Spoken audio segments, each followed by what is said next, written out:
Former AEW World Champion MJF is arguably the company's biggest homegrown star, with a championship reign spanning over a year and main eventing the biggest wrestling show in history in AEW All In 2023.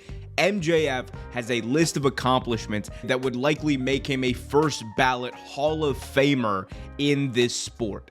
And yet, he has not been seen on TV ever since AEW World's End 2023.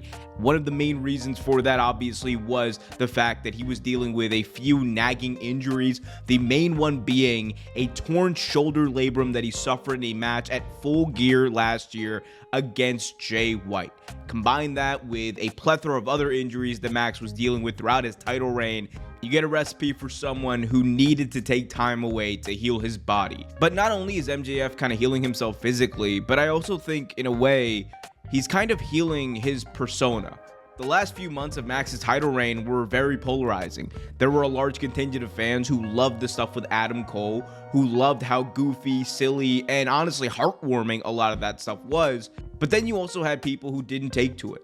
There were many people, especially big AEW original fans, who had a massive problem with the way Max was being portrayed and the way that the AEW World Championship was being portrayed. They felt like that title was supposed to represent the sport of professional wrestling, and it instead, over time, became a sideshow for sports entertainment.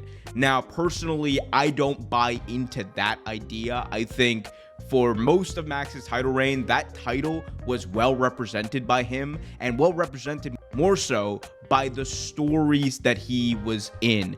That story with Adam Cole needed the World Championship. There are going to be people out there who say that, oh, well, MJF, he didn't need the World Championship. It was just a feud about friendship and blah, blah, blah. But without the AEW World Championship, there is no force that is making Adam Cole so resentful of MJF that he would go on to end his friendship with him in the most tragic and painful way possible in Long Island, New York, in front of MJF's family, and cost him that big prize. Without that World Championship, there really isn't a reason for these two to be friends, because remember, the genesis of their chemistry and everything that brought them together was that match they had where they went to a time limit draw for the AEW World Championship on Dynamite. Without any of that, we don't get arguably the biggest main event in AEW history.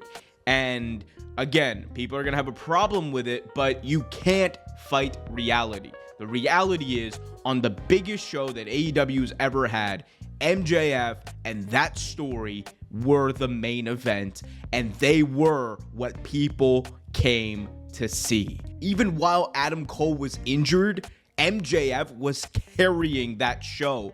And if you look at the title defenses that MJF had over the last few months of his AEW title reign and the frequency with which he defended the All Elite Wrestling World Championship compared to where it was in the beginning of 2023, it's night and day. He went from being someone who it was part of his gimmick to only wrestle once a month to someone who was there on Dynamite defending his titles, defending his belt, defending his name and legacy week in, week out, fighting the likes of Daniel Garcia, fighting the likes of Samoa Joe, fighting the likes of Kenny Omega on Collision, and doing so because he knew that he had to go out there and represent that title in the way that many fans believed it should be represented. So you had on one end MJF, the sports entertainer telling great stories, and then you had MJF, the wrestler.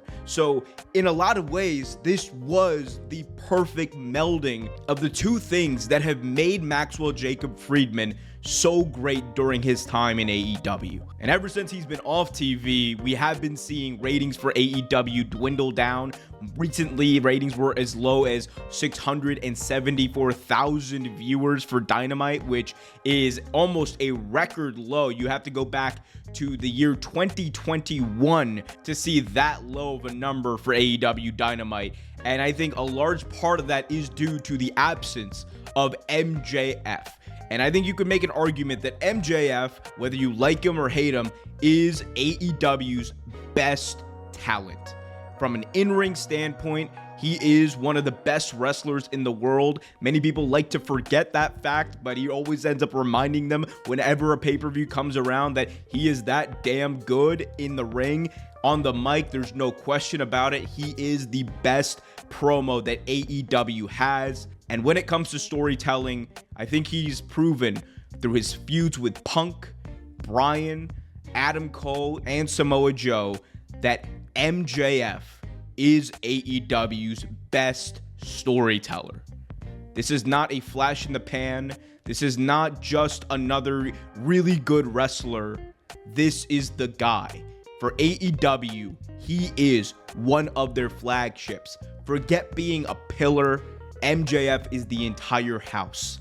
And with a return looking more and more likely, we can only hope that he has a prominent role once he comes back on television, because AEW will really need him. Because AEW is really going to need him as they try to right the ship, try to get this big TV contract that they want, and try to re-cement themselves as the challenger brand they were set out to be.